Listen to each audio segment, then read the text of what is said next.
మంచి భవిష్యత్తు కోసం తెలుగు విద్యార్థులు ఇష్టపడే యూనివర్సిటీ కాల్ 9059052378 9059052379.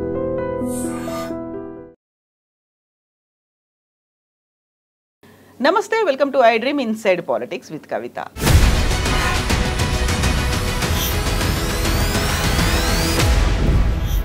దాదాపు 8 నెలల తర్వాత కేసీఆర్ తెలంగాణ భవన్కి చేరుకున్నారు. విస్తృత స్థాయి సమావేశం జరిగింది.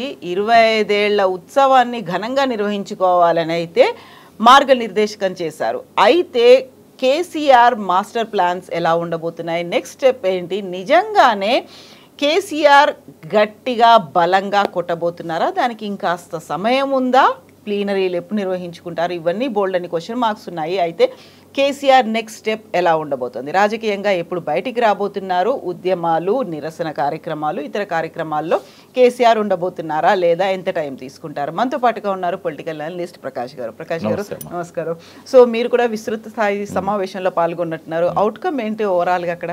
అనేది చాలా ఉత్సాహంగా ఉన్నాడు.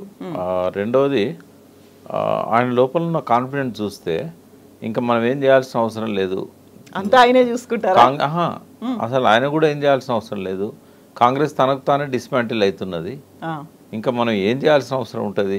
మన ఉత్సవాలను మనం ఘనంగా చేసుకుందాము, మనం చేసిన పనులను చెప్పుకుందాము, పార్టీని మళ్ళీ క్రింది గ్రామ స్థాయి నుంచి కూడా మెంబర్షిప్ ఇవన్నీ చేయించి కమిటీలు వేసుకొని బలోపేతం అయిదాం.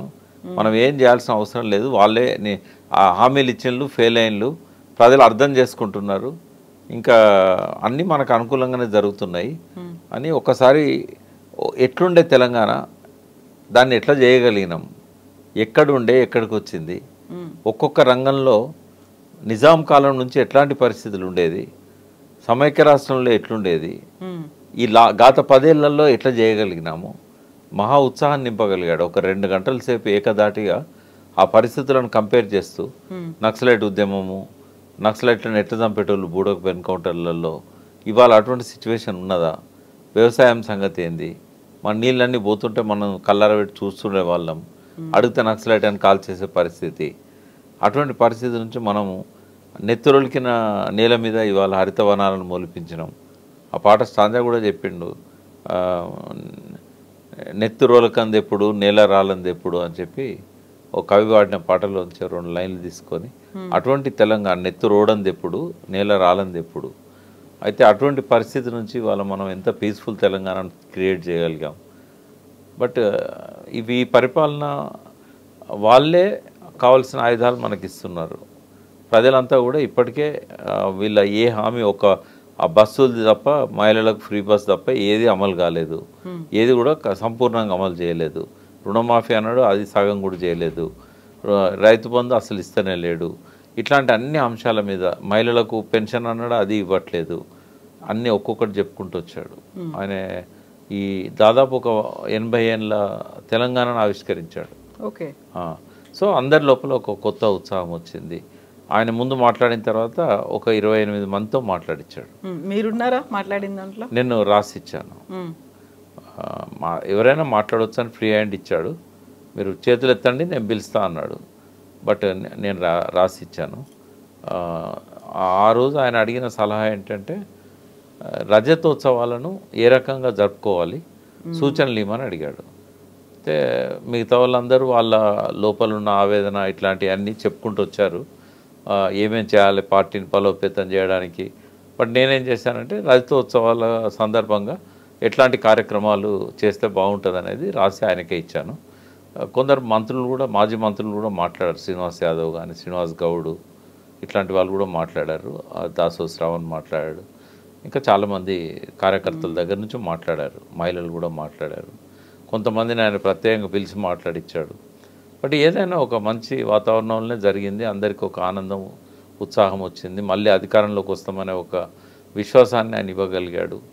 బట్ ఆయన రోల్ ఏంటి అనేది అయితే ఆయన ఏం చెప్పలేదు. బట్ ఒక సూచనను ఆయన అంగీకరించాడు. ఏంటంటే, ఇంతకుముందు మనం కూడా చాలాసార్లు, నేను కూడా మీతో పాటు అన్నాను, ఫామ్ హౌస్కి ప్రతి వారానికి ఒక నియోజకవర్గం నుంచి కార్యకర్తలను పిలుచుకొని వాళ్ళతో కలిసి భోజనం చేసి చెప్పాం కదా ఎన్నోసార్లు, అది మాత్రం ఒప్పుకున్నాడు. 400-500 మంది ఒక్కొక్క నియోజకవర్గం నుంచి గ్రామస్థాయి నాయకుల దగ్గర నుంచి కాన్స్టిట్యున్సీ లీడర్ల వరకు. అది శ్రీనివాస్ యాదవ్ ఆ ప్రపోజల్ ఇచ్చాడు. అంటే ఒక 2 సంవత్సరాల్లో అన్ని కాన్స్టిట్యున్సీలు కవర్ అవుతాయి, మనకు 3 సంవత్సరాల తర్వాత కదా ఎలక్షన్ వచ్చేది, అందరు హ్యాపీగా ఉంటారు, అందరిని కలవండి మీరు అని చెప్తే దానికి ఒప్పుకున్నాడు ఆయన. వారానికి ఒక్కరోజే కదా, ఆ ఏర్పాట్లు మేము చేస్తాం, ఫామ్లో భోజనాలు కానీ అన్నీ మీరు తీసుకొని రండి అని చెప్పాడు. అట్లా ఇంకోటి భారీ బహిరంగ సభ ఏప్రిల్ 27 పెట్టాలి. ఈ లోపల ఏం చేయాలి, ఏడాది కాలం పాటు ఏం చేయాలి, దాని మీద ఒక కమిటీ వేసుకోండి అని ఆయన 2 పేర్లు, అశోక్ మన టంకసాల అశోక్ గారు పక్కనే ఉండే, తర్వాత దేశపతి శ్రీనివాస్ గారికి చెప్పాడు, మీరు ఒక కమిటీ వేసుకొని కొంతమందితోని ఇంటలెక్చువల్స్తోని ఒక ప్రోగ్రామ్ చాకౌట్ చేయండి అని చెప్పాడు. బుక్లెట్స్ ఇట్లాంటి ఏమేమి డ్రాఫ్ట్ చేయాలి, చరిత్రను కూడా టీఆర్ఎస్ 25 ఏళ్ళ చరిత్రను కూడా రాయాలనే ప్రతిపాదన ఒకటి వచ్చింది. అది దానికి ఒక కమిటీ వేసుకొని రాయండి అని చెప్పాడు. ఇవి మెయిన్గా జరిగినాయి అక్కడ. నేను కొడితే మామూలుగా ఉండదు, చాలా బలంగా కొడతాను అని చెప్పిన తర్వాత ఇప్పుడు ఆయన ఎప్పుడు కార్యరంగంలోకి దూకుతారు, ఎప్పుడు చేసి చూపిస్తారు అనేది ఎదురు చూస్తున్నారు కదా, దానికి సంబంధించి ఏమైనా చెప్పారా? నా నెక్స్ట్ ప్లాన్ ఇలా ఉండబోతోంది, నేను ఇది చేస్తాను. ఆయన కొడతాడని కూడా నాకు అనిపిస్తలేదు, ఎందుకంటే కొట్టాల్సిన అవసరం కూడా కనబడతలేదు. అయితే బహుశా నేను అనుకుంటా బహిరంగ సభ అడ్రస్ చేస్తాడు, ఆ తర్వాత అవసరమైనప్పుడు ఓ రోజు అసెంబ్లీకి రావడము, ఎప్పుడన్నా ప్రజల మధ్య పోవడం. మనం అనుకున్నట్టు ఆయన రోజు అసెంబ్లీలో కూర్చునే ఆలోచన అయితే ఉన్నట్లేదు. అట్లాగే రోజు కార్యక్రమాలలో ఇన్వాల్వ్ అవ్వాలని కూడా అవసరం లేదు. కింద ఉన్న అందరూ యాక్టివ్గా ఉన్నారు, క్యాడర్ అంతా చూసుకుంటుంది. క్యాడర్ ఉన్నది, హరీష్ లాంటి వాళ్ళు ఉన్నారు, కేటీఆర్ ఉన్నాడు, కవిత గారికి కూడా చెప్పాడు జాగృతి తరఫున మీ కార్యక్రమాలను కోఆర్డినేట్ చేసుకోండి జాగ్రత్తగాని.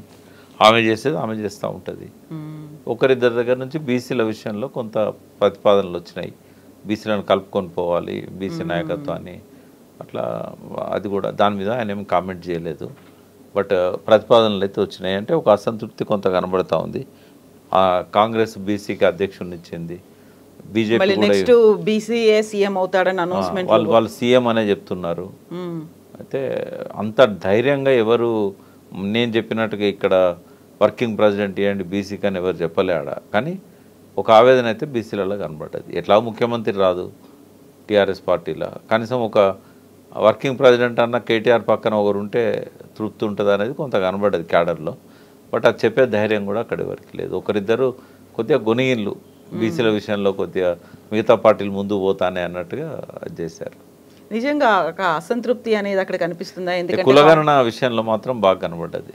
కులగణన సరిగా చేయలేదు బీసీలది, మీరు దాని మీద కార్యక్రమాలు రూపొందించాలి తీసుకోవాలని 1-2 సలహాలు వచ్చినాయి. ఒక 2-3 మాట్లాడిన 28 మందిలో బీసీల గురించి. అదే సో ఇప్పుడు కాంగ్రెస్ పార్టీ కావచ్చు, బీజేపీ కావచ్చు, కొంచెం బీసీ నినాదం తీసుకుంది, అధ్యక్షుడు అవుతారా లేకుంటే సీఎం అవుతారా, దీనికి సంబంధించి బోల్డ్ అని ఊహాగానాలు వస్తున్నాయి. చాలా క్లియర్గా వాళ్లే అవుతారు అనేటువంటి ఒక ఇండికేషన్స్ కూడా ఉన్నాయి. బట్ బీఆర్ఎస్ పార్టీకి మాత్రం ఆ 2 ఛాన్సెస్ అయితే కనిపించట్లేదు కదా. మీరు అన్నట్టుగా కొంచెం అసంతృప్తి, అసమ్మతి గళం అంటే ఎలా కేసీఆర్ దాకా చేరగలుగుతుంది ఆ వాయిస్ అనేది? అంటే ఆయనకు అర్థమైంది కొంత బీసీలు అంతా పోలరైజ్ అవుతున్నారు, మన దగ్గర కూడా ప్రెజర్ ఉంది అనేది అర్థమైంది. అర్థమయ్యే ఆయన మద్రాస్కి అధ్యయనం చేయడానికి ఒక టీం పంపించాడు ఆ రోజుల్లో, నేను కూడా అందులో పోయింటిని. అయితే నేను అవన్నీ చెప్పడానికి నేను ఇప్పుడు పార్టీ కండువా వేసుకోలేదు, ఒక అబ్జర్వర్ లాగా పోయిన. ఆయన పిలిచాడు కాబట్టి నో చెప్పలేక, మీతో ఎన్నోసార్లు అన్నాను కదా పిలిస్తే నేను పోతాను అని. బట్ నేను బాధ్యత తీసుకోవడానికి సిద్ధంగా లేను. నేను ఎట్లాగో చెప్పే కాడ చెప్తానే ఉన్నా, ఇంకా మళ్ళీ పార్టీ వాళ్ళకు ఉండే అవకాశం అది నేను ఎందుకు తీసుకోవాలనుకొని నేను చెప్పలేదు. బట్ నేను కంటిన్యూ చేస్తాను. నేను వాళ్ళకి ఇప్పుడు కూడా మీ ద్వారా నేను కొన్ని సూచనలు చేయదలుచుకున్నా. ఏంటంటే సరే మీ పార్టీలో బీసీకి ముఖ్యమంత్రి అయ్యే అవకాశం 0, ఎవరు నమ్మరు కూడా. ఇప్పుడు ఇస్తారేమో అని నేను చెప్పినా కూడా ఎవరు నమ్మే పరిస్థితి ఉండదు.